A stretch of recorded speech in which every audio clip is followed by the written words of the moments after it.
Welcome to Savage Minds. I'm your host, Julian Vigo. Welcome to our first show of 2022. Today's guest is Batya Ungar-Sargon, the Deputy Opinion Editor of Newsweek. She has written for the New York Times, the Washington Post, Foreign Policy, Newsweek, the New York Review of Books Daily, and other publications. She has appeared numerous times on MSNBC, NBC, The Brian Lehrer Show, NPR, and other media outlets. She holds a PhD from the University of California, Berkeley, and her latest book, Bad News: How Woke Media is Undermining Democracy, was released in October. I welcome Batya Ungar-Sargon to Savage Minds. 9 years ago, when I started writing about the woke wars, because I came to journalism through academia. And one of the things that struck me about this, and this happened around 2010, was the way in which I had to learn very quickly that I had to vet my pitches depending on the political inclination of the publication, which I thought was odd. And this is how I learned to do it. I basically would send out pitches about a lot of the work I was doing 9 years ago on the gender critical movement and gender identity as ideology. And when I would send this to editors, if they were from Slate, for instance, I got a very nasty cold response. Mm-hmm. And if it was like very odd for me to think, wait, I'm writing about factual things. It's not like I took a lot of drugs and I'm making stuff up and sending it to editors as a prank. And yet serious social issues were already being vetted at the first stage of pitching. So when I saw something you wrote recently on this subject, and then your book, I was piqued, completely. My interest was right there because I thought, thank God I'm not the only one seeing this. What has gone on in major media that we are given an ideological drip IV every day? The news is almost non-existent. Oh man, that's such a great metaphor. I wish I had called my book The Drip. That would have been so much better. No, and it's so funny because so your name Julian is often a man's name, and when you reached out to me, I was sort of reading some of your stuff, completely assuming you were a man, and I had a very woke moment when I realized that you were a woman, and I had within me one of the vestiges of my own sort of crypto wokeness was I was like, oh yeah, that's better that she's a woman writing about these issues. And I had to check myself and be like, no, everyone is allowed to write the truth, but yeah. So but isn't it odd how that I do this too? I catch myself. I'm thinking, he's a man. Yeah, exactly. And it's so wrong. And I remember, so in 2014, when I was writing things that were critical of the kind of affirmative consent movement on college campuses, and I was still able to place those pieces, I had a piece in the New Republic, for example. And so that was kind of, I feel like the last moment where there was still sort of some breakthroughs. Like if you were a woman, you could write, things critical about things like overreach or whatever it was. And then kind of, so that in my book, the sort of genealogy I write about the Great Awakening, based on the work of sociologists, again, factual stuff. So what they found was that, something happened in 2011, 2012, when a lot of media outlets were figuring out how to make digital media profitable. Mm-hmm. And essentially, you started to see the absolute skyrocketing of, woke vocabulary. So words like marginalization and oppression and white supremacy and white privilege. The word slavery started to skyrocket as though there was, somehow we were, reinvigorating the past. And that kind of woke binary, where you sort of divide the world into powerful versus powerless based on that Hegelian master-slave dialectic, and then you superimpose a racial binary onto that. That became a way of media companies going digital, a way for them to really maximize the tools at their disposal in terms of the internet and how it works, and to create more engagement with an increasingly white, affluent, highly educated readership. And what the sociologists noted was that thing that happened in the media happened around 2011, 2012. It started to absolutely skyrocket. We're still sort of seeing that. We're still in the upswoop of that hockey stick of those words. But around 2015, the impact that was having on white liberals started to show up in surveys. So white liberals became much more radical in their views on race than Blacks and Latinos, because they were taking their cues from this media that had created this feedback loop with them around wokeness. And then what happened was, starting around 2016, 2017 with Trump, there became a taboo on anything that really contravened this worldview. So you had the New York Times, by design, pushing its reporters to become social media stars. They then started to wield immense power on social media, which they could then use to force personnel decisions back on their bosses at the New York Times. And journalists became increasingly unwilling to publish or to write or to even, in their own thoughts, countenance views that could incite the ire of this highly educated, affluent white readership. That's kind of the narrative of the second half of my book. Well, it's an excellent narrative, because I don't know if you've been following what's happened to people like Adolph Reed, who pointed out a lot of the problems of the left, underscoring non-material reality, how you see me, how I identify, and what about historical materialism? What about actual socialist undertakings? And he was upended by his own people. Yeah. And he was canceled. And he's not the only one, but he's had it on many different angles, let's say, from his piece where he said one trans is good, the other bad, referring to Bruce Jenner and then Rachel Dolezal. This was years ago. And then his more recent foray into asking, well, there is no data that African Americans actually suffer more COVID. This has been completely media manufactured. And he wanted to have a more reality-based discussion on what inflects COVID numbers that might be more sociological and not racial, right? And no, he got, again, upended. So what I noted about your book is something that has come to me time and time over. Where to begin? You look at the shift within journalism and how it moved from being a fundamentally blue-collar undertaking to being a very elite white-collar one. Now, the unions in the United States have gone through the similar kind of metamorphosis.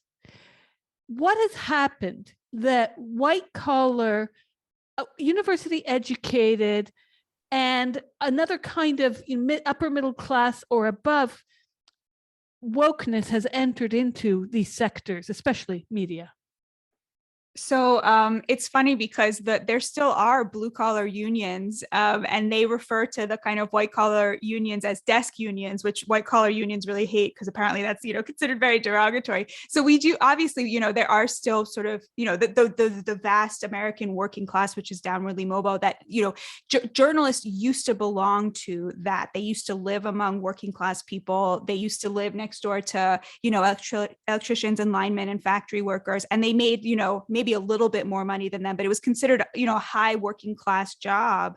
And over the course of the 20th century, journalists became increasingly highly educated.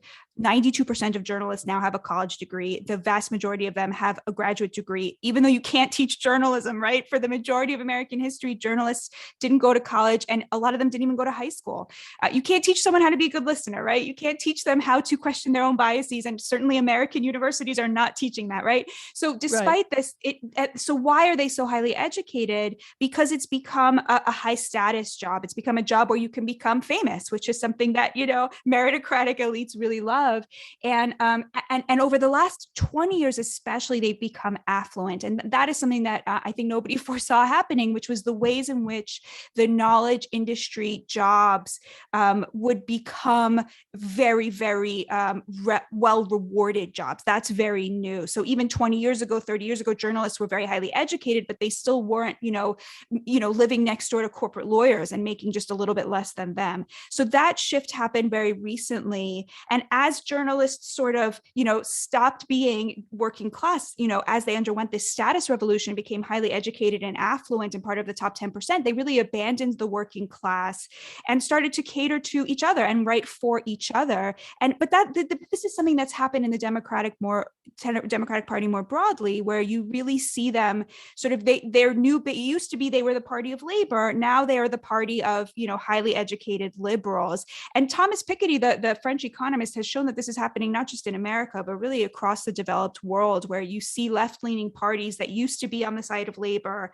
and right-leaning parties, which used to be the party you voted for if you were rich, did this kind of, there's been this total reversal where now the Republican Party is the one cleaning up among the working class, increasingly among the working class of all races, whereas you have the liberal parties catering to this sort of much more highly educated elite. Now, I argue in the book that this sort of woke revolution is the latest stage of journalists abandoning the working class. It's sort of a way of, exactly the way Adolf Reed argued, it's a way of obfuscating the true divide in America, which is a class divide, a way of obfuscating income inequality from which highly educated liberals have benefited immensely, right? And distracting from that by placing all of our angst and all of our guilt on another scene, the racial scene, where of course we still struggle with some areas of racism, but by and large, we're making huge strides. There's no longer a partisan divide over that.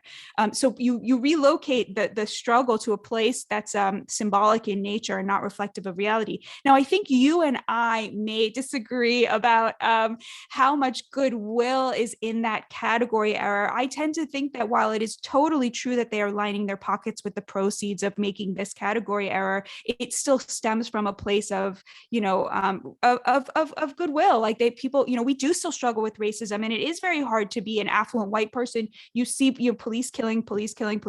You see, and to not then overgeneralize and assume that this is sort of, that police killing Black people is the problem, when that's not actually the problem. The problem is that they beat them up more and they insult more and they put them in handcuffs more and they pull them over more, but they actually don't shoot them more, right? It's very hard to sort of, from your position, understand what is real and what is not real, especially when the media is making a lot of money over pushing the wrong narrative. And I do think that a lot of these people, look, let's put it this way.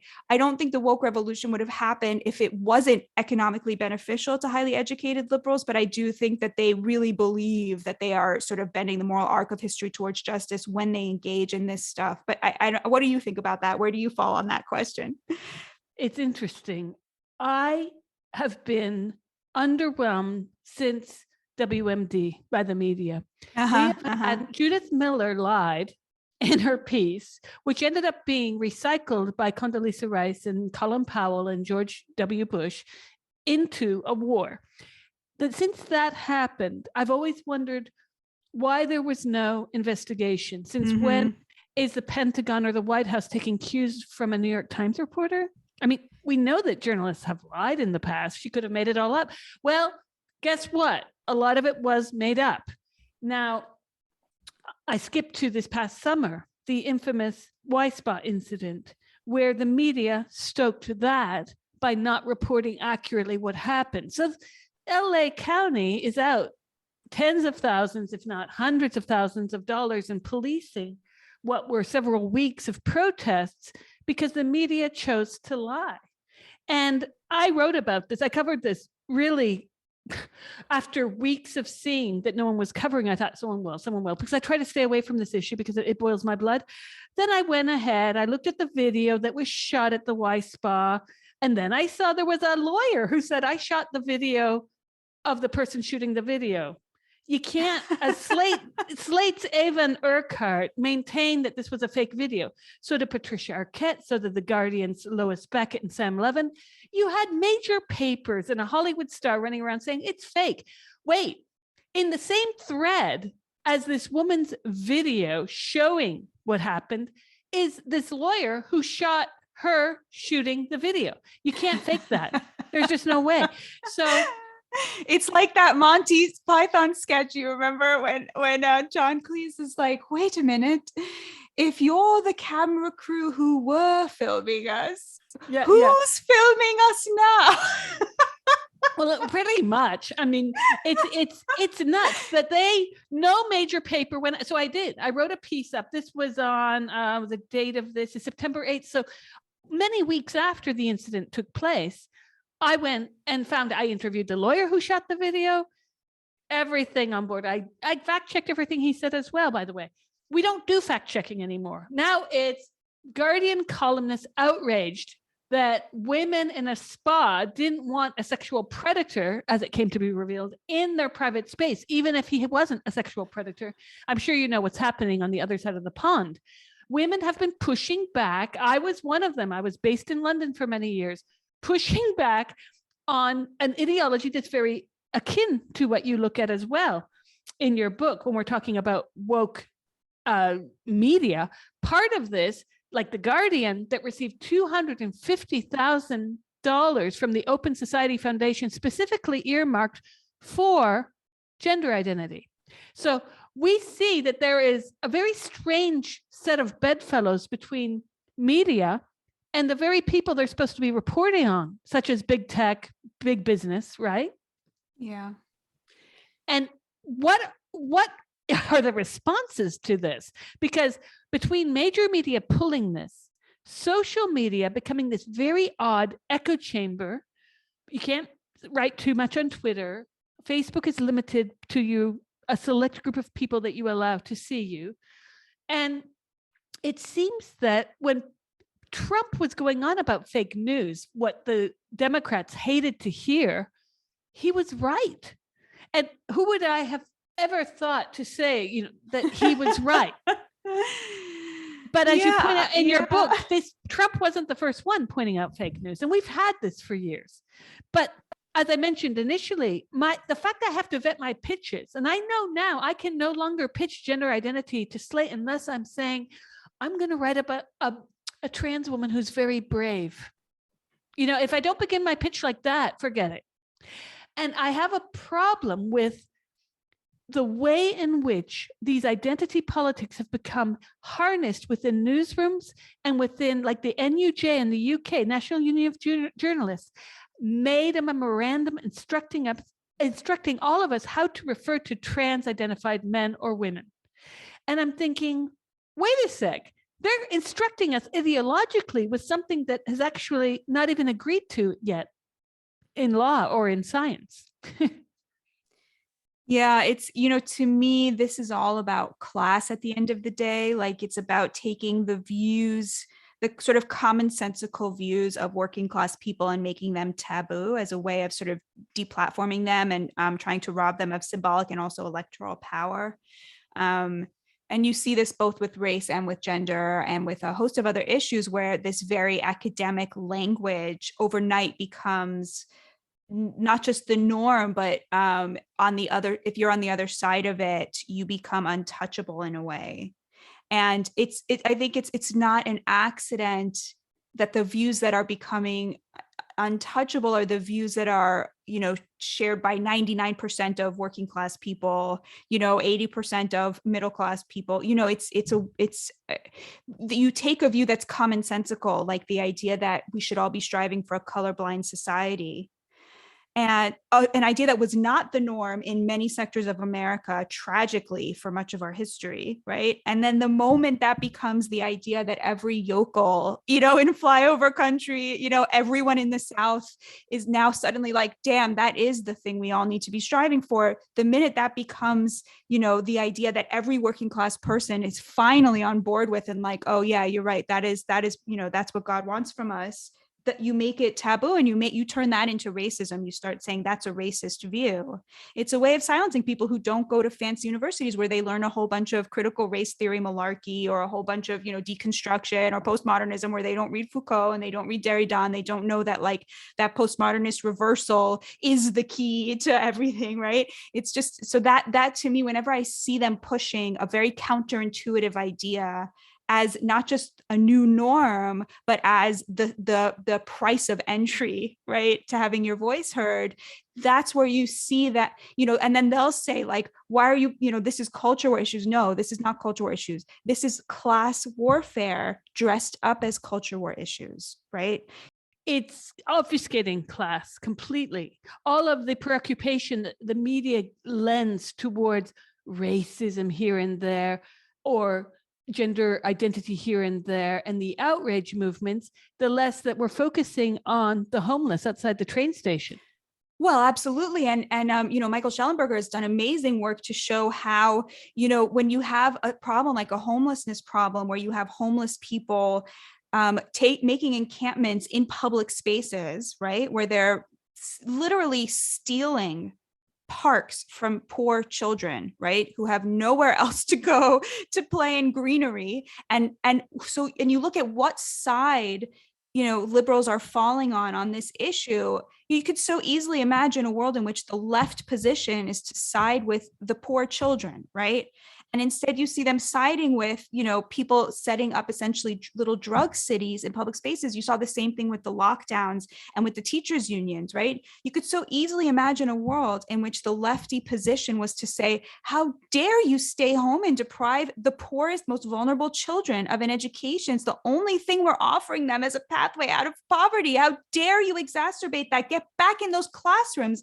And instead they sided with the white collar teachers, right? Like this white collar union, people who are making $80,000, $100,000 a year to sit at home and refuse to leave their houses and rely on the labor of their children's parents who are out there in the pandemic exposing themselves like essential workers, right? So I think that in that sense, where you see that really is how that this is, these pressures are so much bigger and really political. They are class-based, but they reveal the sort of class bias of the people who claim to be on the left, people who call themselves socialists, right? What that word means in America today is ridiculous. It is risible. And it's angering, because I was in the first country in the West to go into lockdown, and I swear I wanted to murder someone. After a few weeks, I started to see, was it here in La Repubblica or in London, The Guardian, or the New York Times, where you'd see the class divide.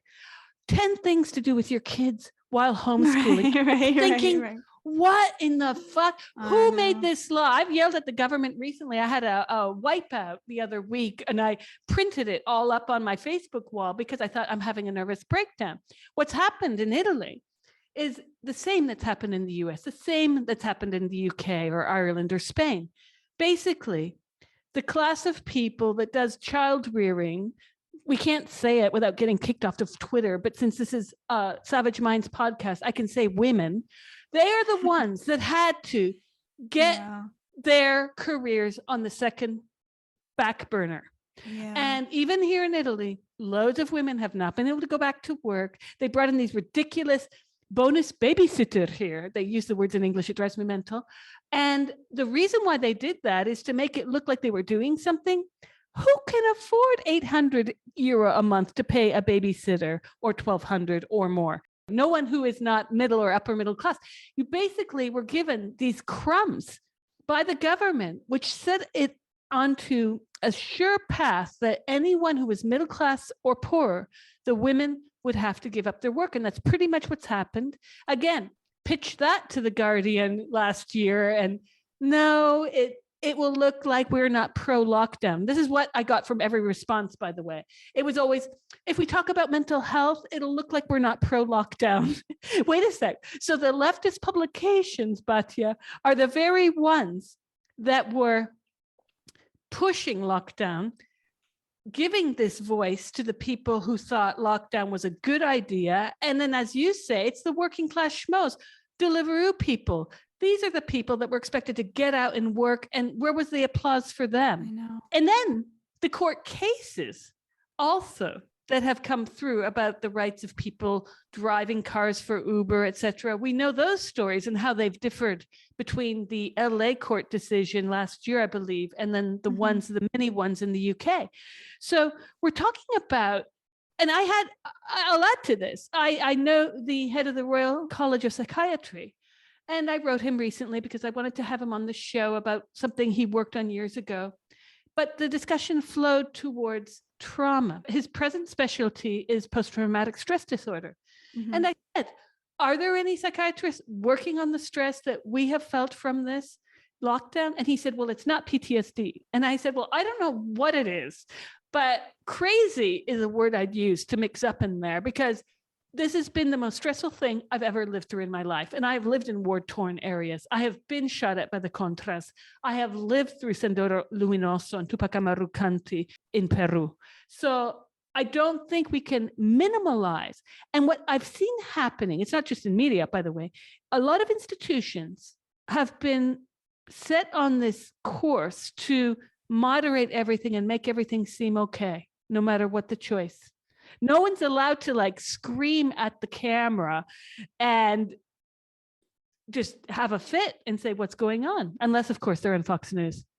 Right. I was just going to say, like,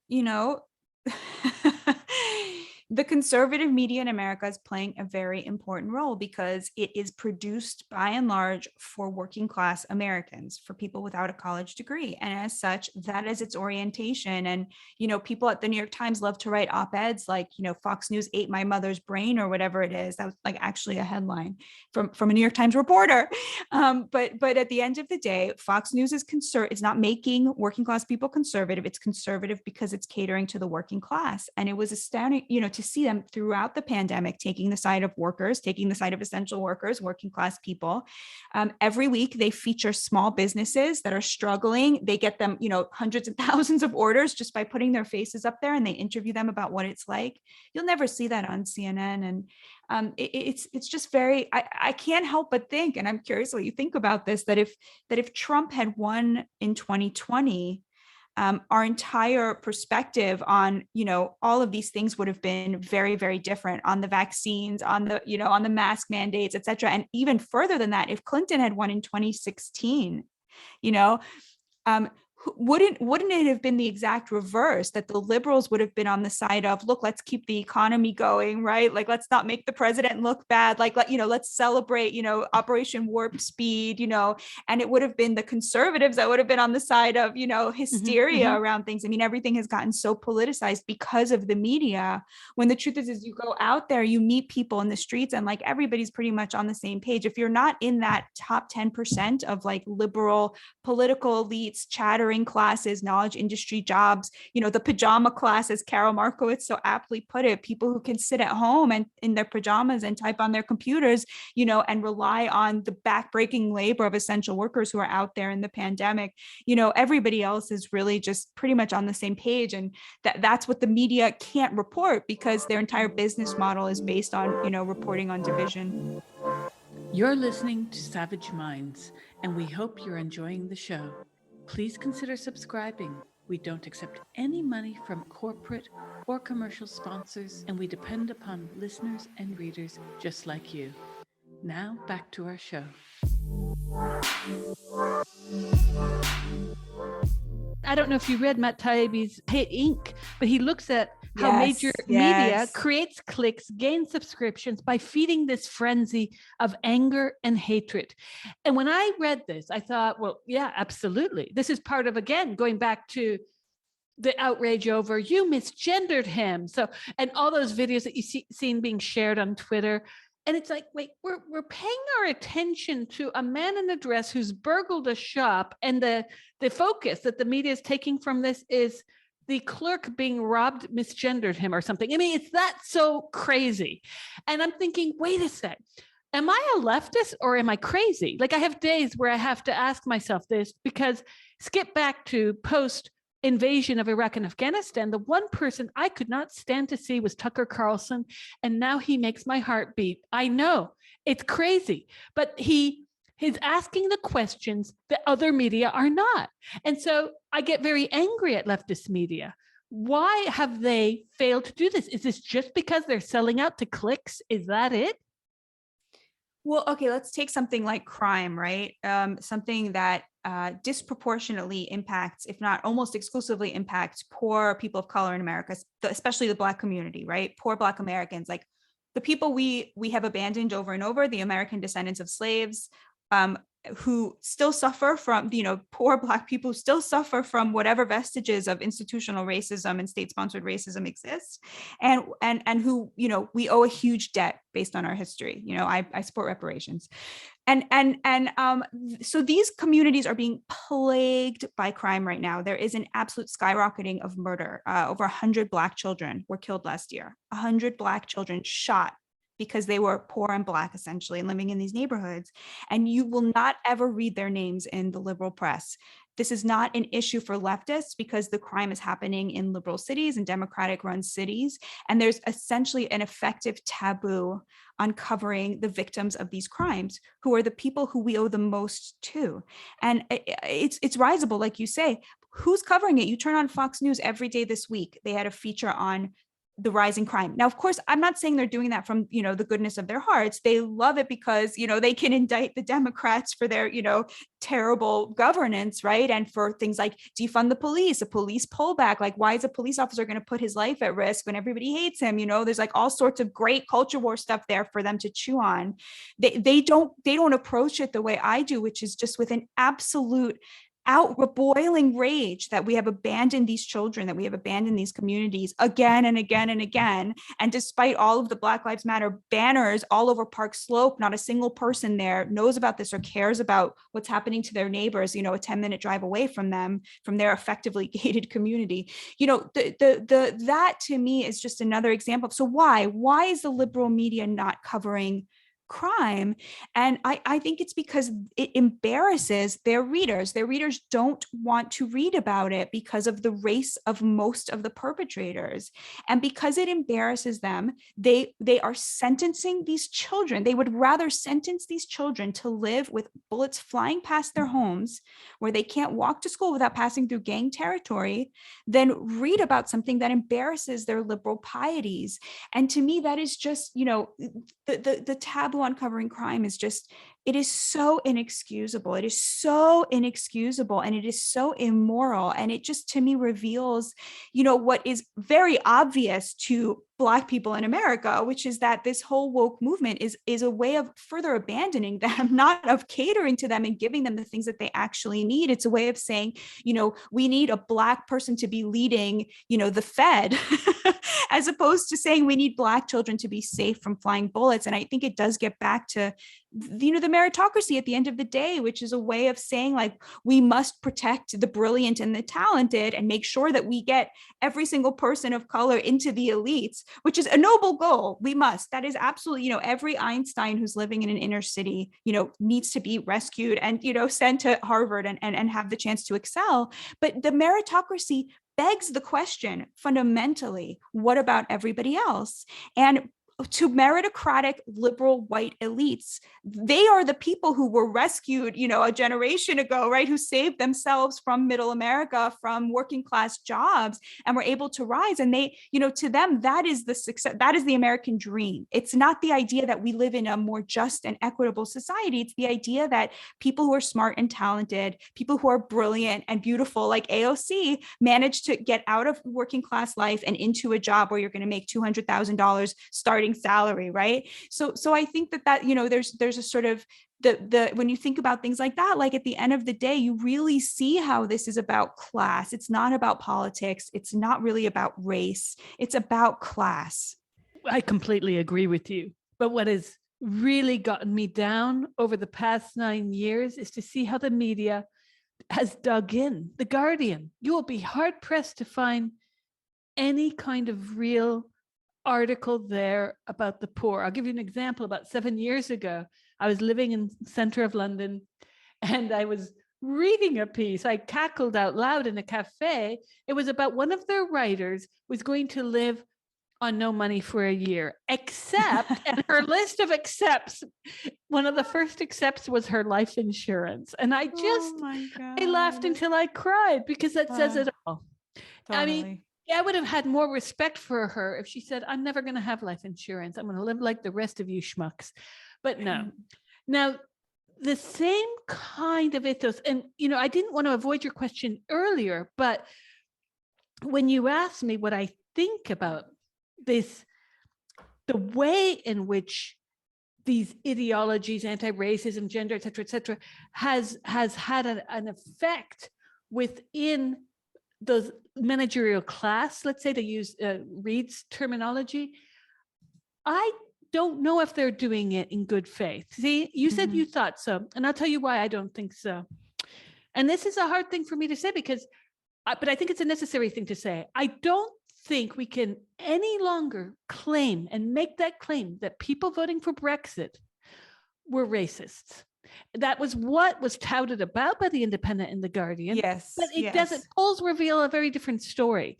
And the Lexiters, to include Jeremy Corbyn himself, revealed this to be true.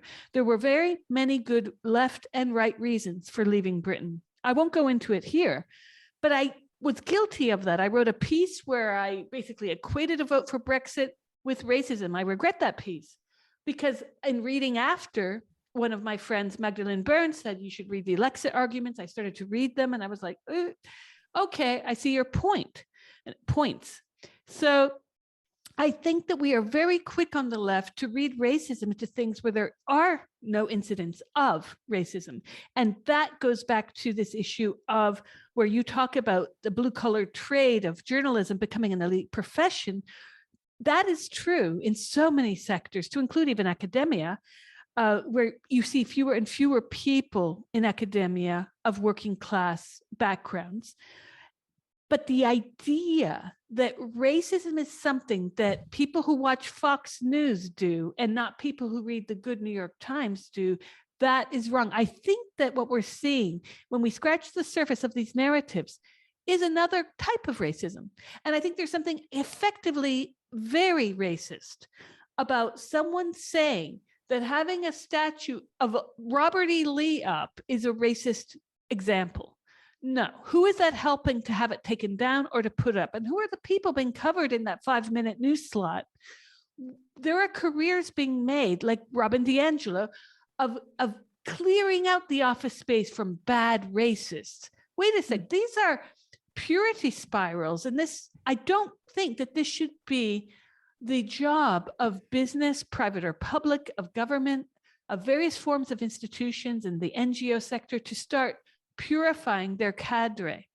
I think we should be sitting with what ideas mean, right? What does that mean? Like, does everyone have to read Foucault, as you referred earlier, to have a job as a journalist? And why has this lingo entered so quickly? No, absolutely. And I think we saw a similar thing with Trump, obviously, like, smearing every Trump voter as racist. And what you would see is these academic studies by sociologists claiming to prove, time and again, that it was racial resentment, not economic anxiety that, drove Trump's voters. But when you look into these studies, I sort of did a deep dive into them in my book. And I found that a lot of the questions they asked them were economic questions. And if they answered them one way or another, they would rate them as racist. So one example of this was they would ask them, are you worried an immigrant is going to take your job? Which is a purely economic question, right? Are you worried you're going to lose your job to an immigrant, somebody who's going to work for lower wages? And if they said yes, they put them in the racist category. And that was just so perfect because a journalist cannot imagine worrying about an immigrant taking their job, right? Because who could take your job who doesn't speak English, right? And it was just such a perfect example of this. And meanwhile, the most anti-immigrant group in the Democratic coalition are Black Americans. Americans because mass immigration has been related to a 40% decrease in Black wages. We essentially invited in an entire new working class to work for lower wages, and they took the jobs from our working class, right? From Black Americans who were working those jobs. And it's so funny that they now smear as racist anybody who has the views of a big portion of the people who are the only people who are actually still experiencing racism, right? What a betrayal of the American descendants of slaves. And yet now it's considered racist to believe that we should have any kind of immigration enforcement at all. And why is that? Again, it's like, so I believe, yes, their heart truly bleeds for the poor and the dispossessed of other countries. But at the end of the day, there has been a massive rise in GDP based on mass immigration for one specific class, and that is the class of highly educated people with very demanding jobs who need domestic labor, right? Those are the people who are benefiting materially in very real ways from mass immigration. And so it's like this combination of taking something that is, economically benefiting your class very much, and then dressing up your economic interests with this patina of social justice while abandoning the American descendants of slaves, like the people who we actually owe a debt to. That's the move that, you see over and over. And I think that the through line between Trump and Brexit. Very well stated. I'm thinking of what you said just now, because you talk about the ways in which radical ideas were just on the fringe over a decade ago are now so integral to these newsrooms and papers. But there's also something else that's gone on around this where, as you just mentioned, that we're not seeing that kind of representation within left media. You won't see Black Americans would prefer that immigration be reduced. No? You'll see that at Newsweek. And what's funny is that we have been branded center right for the crime of running opinion across the spectrum. And I think that is something you're really seeing in America. So if anyone dares to run opinion from both sides, that is now considered a right-wing proposition. And it's just so funny to me. Like, it's one of those things where I'm like, where leftists will brand you as right-wing just for wanting to hear from the other side. And it's like, that just seems like such an own goal to me. Like, really? Like, they think they're insulting me, but I'm like, what? Aren't you insulting yourself? Like, isn't that kind of an admission that you literally will not countenance the views of anyone you disagree with?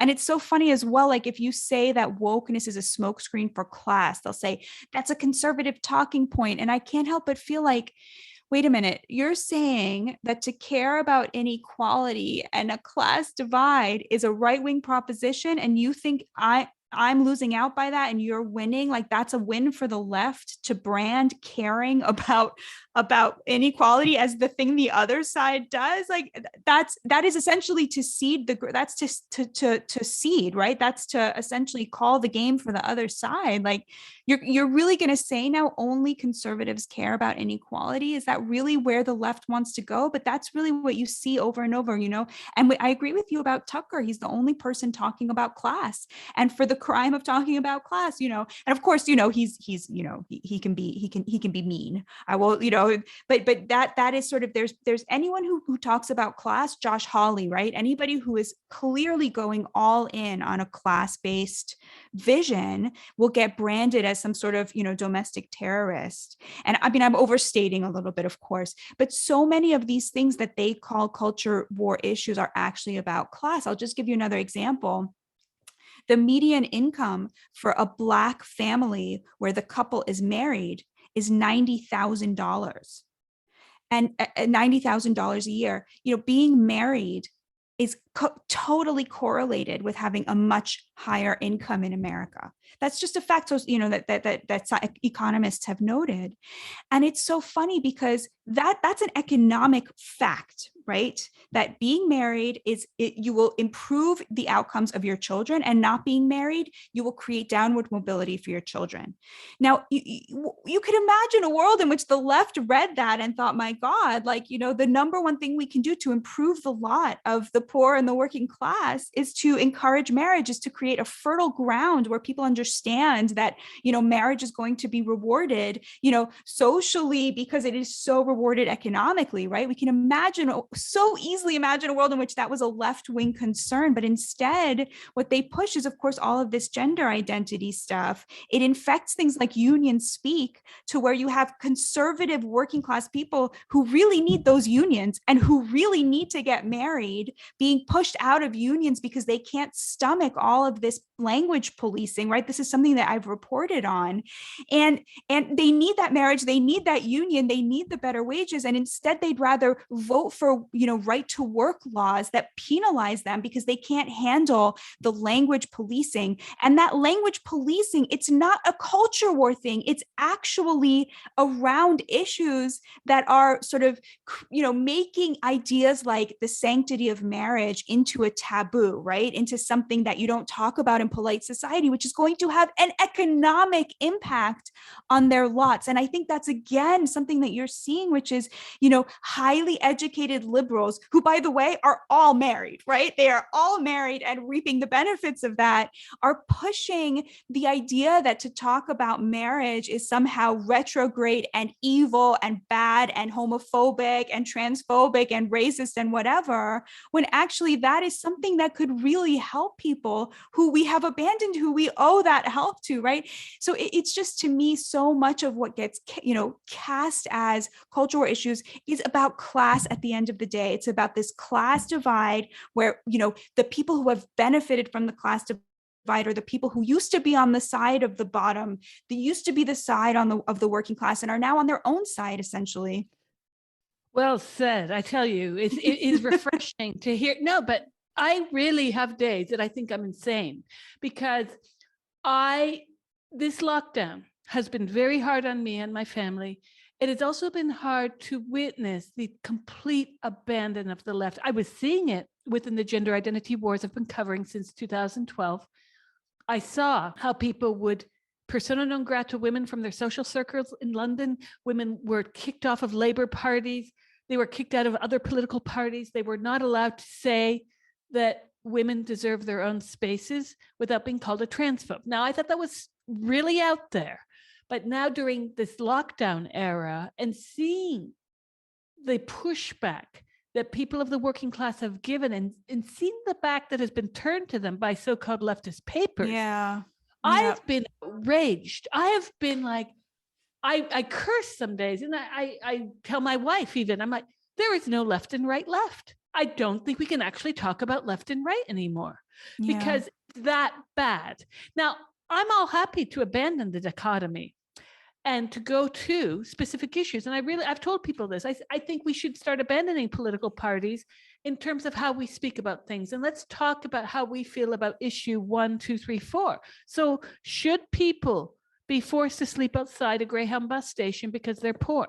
Should people be forced to have a vaccine that is very leaky, et cetera, et cetera? Like, we can start to talk about issues instead of this Rachel Maddow approach to insanity, which we know now Russiagate was a complete falsity.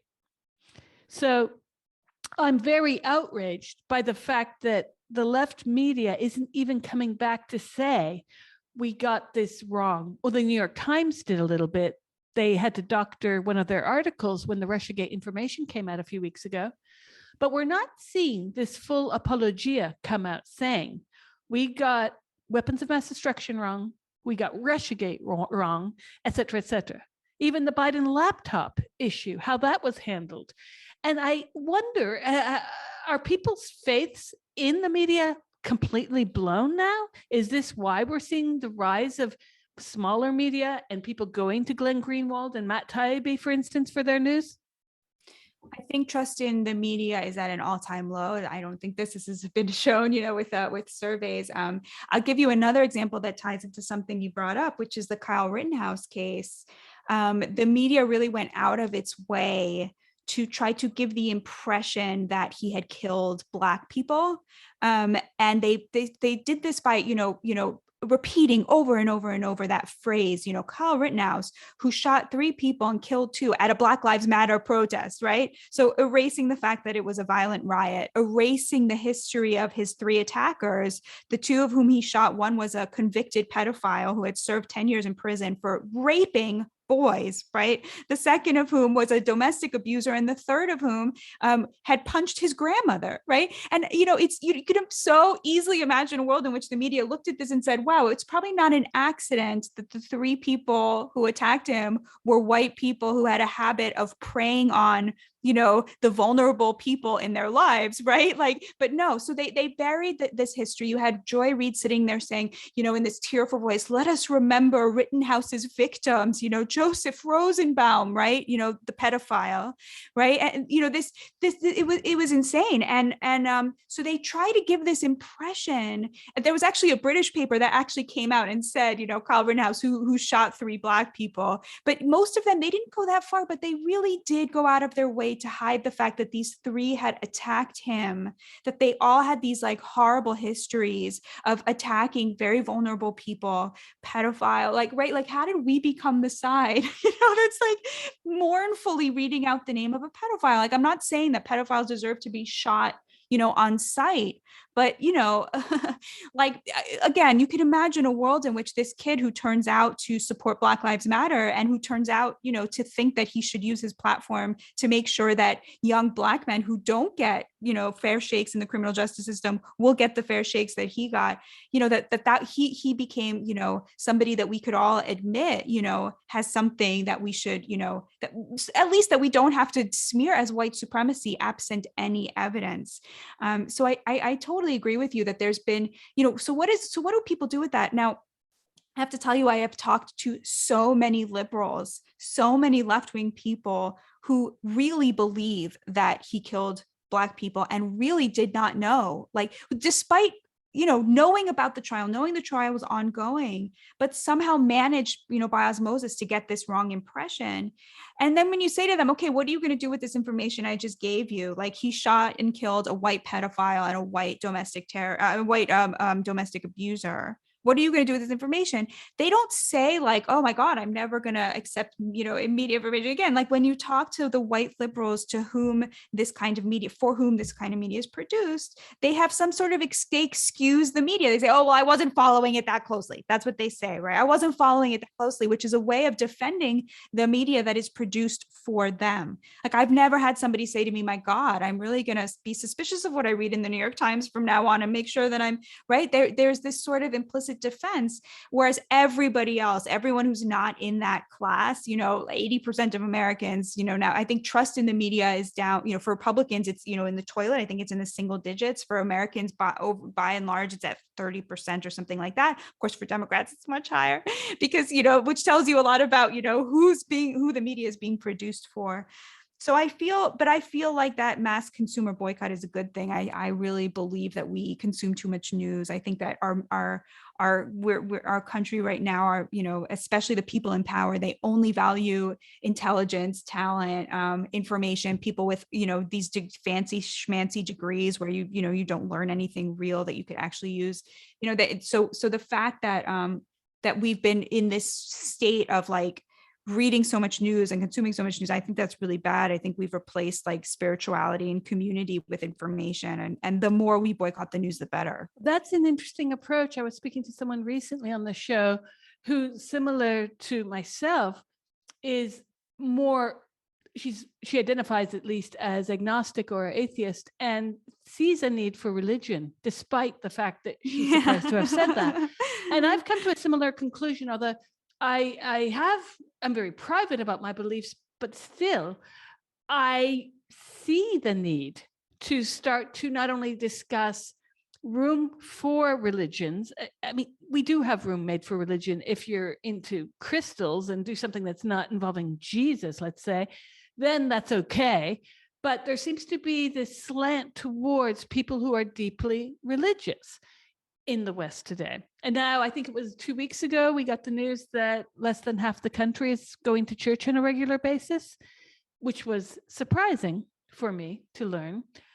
And I have to wonder if maybe not just religion, but morality, that maybe we need to start talking about morality, because the Rittenhouse case and the Y Spot incident, both of them are linked to men who have perpetrated crimes against people. And you have the left excusing it, including the recent move to have pedophilia declassed as something criminally offensive by some psychologists and have it as another sexuality. So you can be gay, bi, or pedophile. And I'm thinking, wait a second. It's one thing to be a therapist and try to work with someone who has serious issues of many arrays. It's another thing to try to make everything normal because everything's okay. Is everything okay? And I do wonder, when we're getting these news stories about the innocent man who just wanted to go into the women's sections of an LA spa, we're not getting anything remotely related to reality. Just as you pointed out, Rittenhouse did not kill anyone of color. That was completely media generated. So people are then expected to have the time to follow the media and then to read the media that's not lying to them. How can you know if you're being lied to as a reader? That's the next question.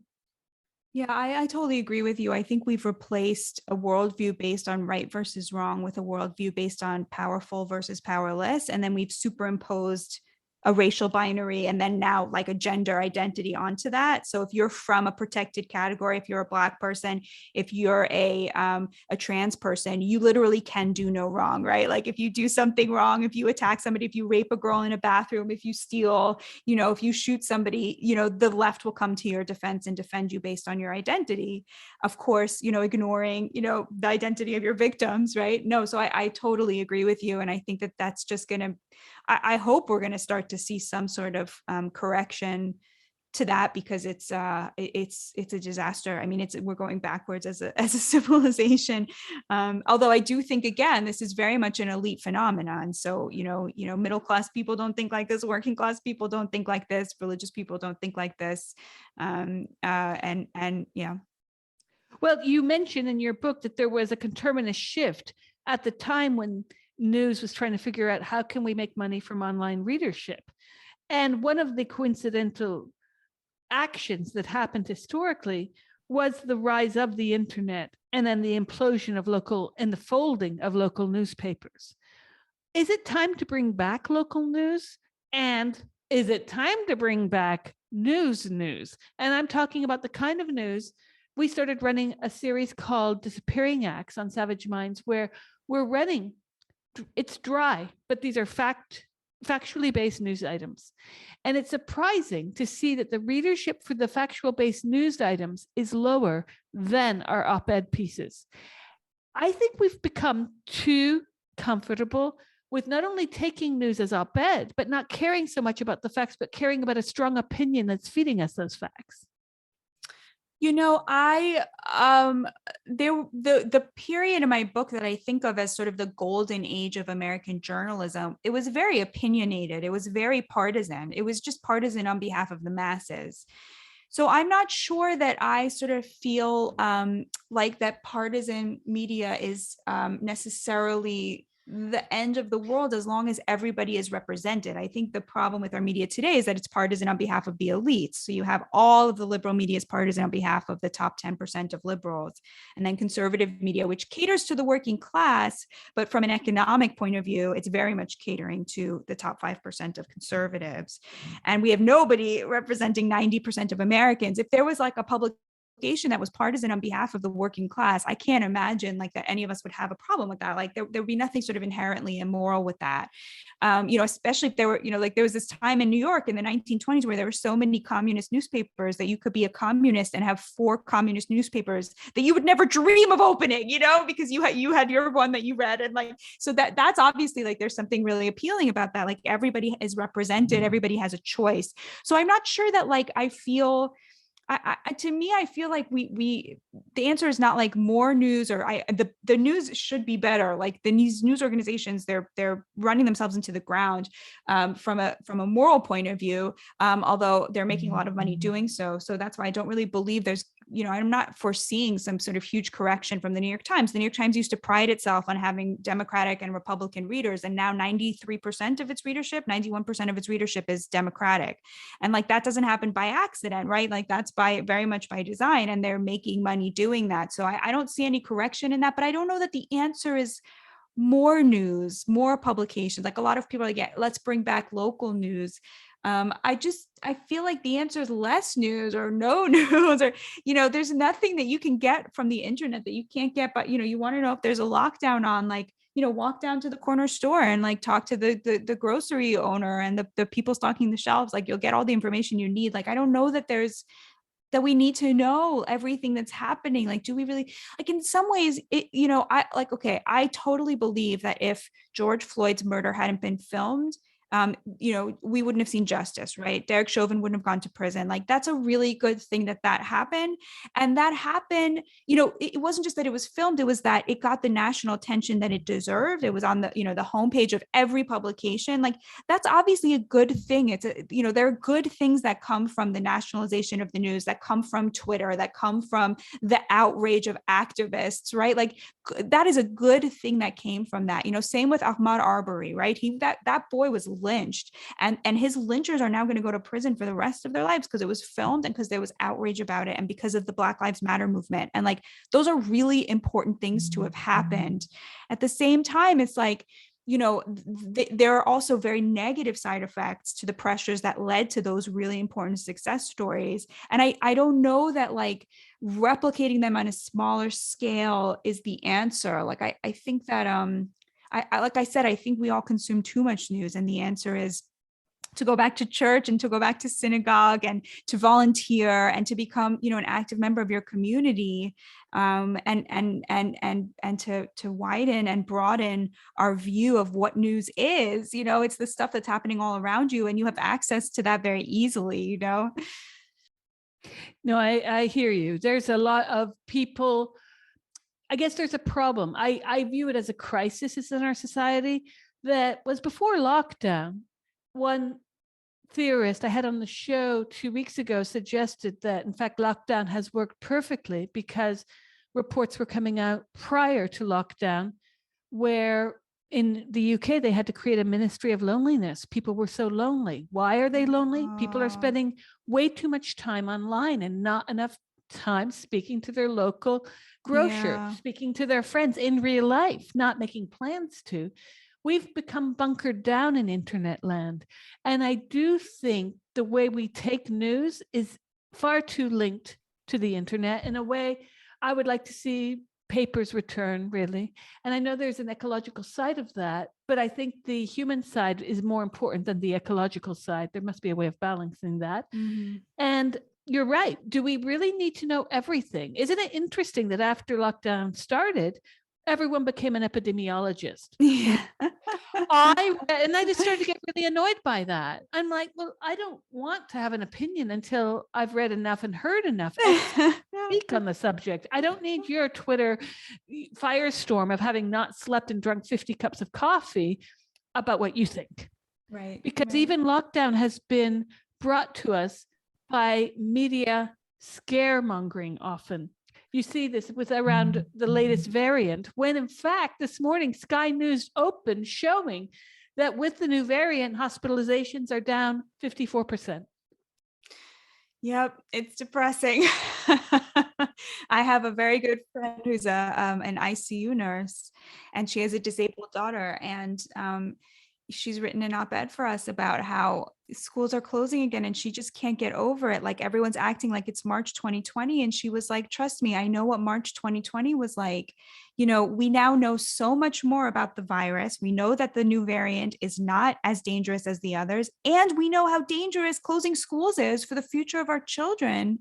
And yet they are acting like, the Omicron is going to wreak the same havoc, which it won't because of vaccines, and acting like it's okay to close schools. It's just terrible. Yes. Well, we're all facing a severe problem of having to answer people on social media when we've read reports that say something that we're parroting, and that's somehow never good enough. So, yes, who is going to be staying at home, as you say, part of the pajama class, doing their work, or even if they're not having to work, a lot of people, and I've spoken to people who are middle class, but they're getting stipends, they're getting paid. Even if their salary isn't the greatest, they're getting paid for staying at home in their pajamas, where many of us who are freelancers are not. Yeah. So there's a gulf between the haves and have-nots that COVID has brought forth. We can see. So those who tend to be pro-lockdown, you can pretty much bet they're not living in a studio flat with 3 kids. Yeah. What is the way around this? Your book looks at the moral pandemic around these narratives in elite newsrooms, but you talk about the interests between liberal elites and their economic interests that are being covered in the media. I had another guest last year point out that people like Robin DiAngelo are making money hand over fist because it is paving their way to sound good ethically on the one hand and morally, and on the other, it's a great cash cow. How did it happen that, or maybe the question should be, how can we get out of this? Because it seems to be quicksand, and the liberal elite who are pushing this are ironically from my side of the fence. Like, how did this happen? Can we push back on this class, or will we have to wait for them to die off? I think that the people that I see leading the way out of this are, Black leaders saying this is not what we need. This is not helping. And I do feel like there, at some point with the pandemic, with the skyrocketing crime, with the homelessness crisis, you are seeing people turning against this kind of thinking. And I would just, urge your listeners to go out and find people that they disagree with and protect those relationships, create and nurture those relationships, because I think that's the way out of this, is to remember what it feels like to welcome that feeling of rage when you're talking to someone you love who's very, very wrong about something. That's the way we get out of that, is by stitching back together the fabric of society. And that requires, making those relationships with people who are on the other side of whatever issue you're on.